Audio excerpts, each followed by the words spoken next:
You see, there are principles of followership that when we begin to apply them, it will help us be effective, efficient, no matter the sphere, no matter the area of specialty that you find yourself.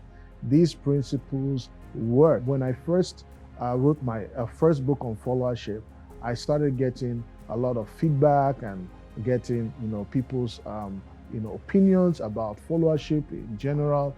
I also began to study on my own, and also in my I got into a PhD program as well, and I started to study about this construct of followership. And the more I studied, the more I realized that nobody really naturally wants to be associated as a follower.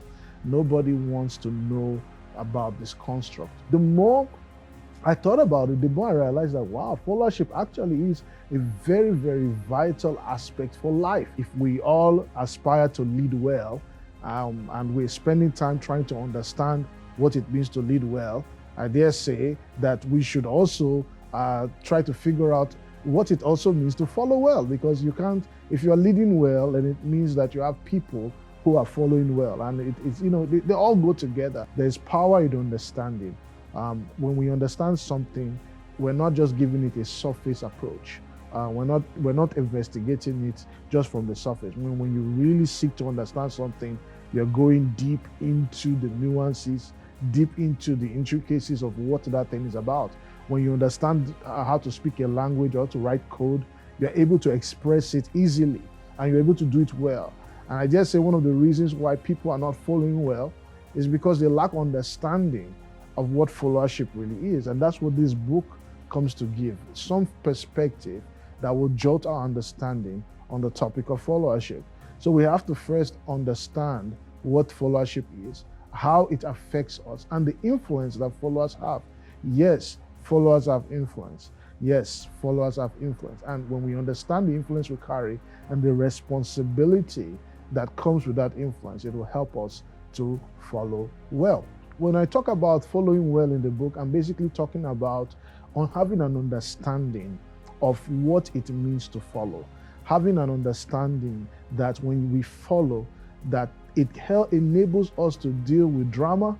When we follow well, we deal with drama very easily. When I mean drama, I'm talking about conflicts in the work environment, conflicts in the home environment, conflict regardless of the sphere.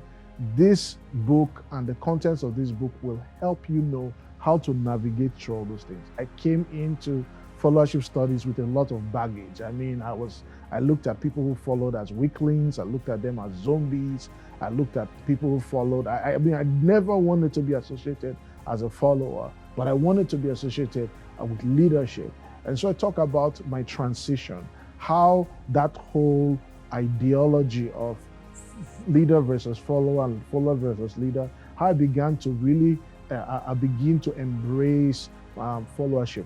And one of the things that happened to me is that I had to just humble myself. I talk about that to follow well, you have to be humble. It requires humility, to really put your preconceived notions aside and begin to ask questions. And following is about, being all that God has called us to be.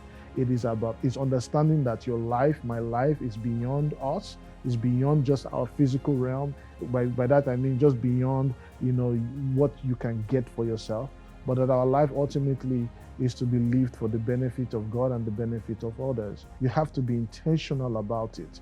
You have to know who to follow. You have to know what causes to follow, because the ultimate goal of leadership is to get the follower from point A to point Z, or whatever that point is, get them to a point to where they are the best people that they can ever be.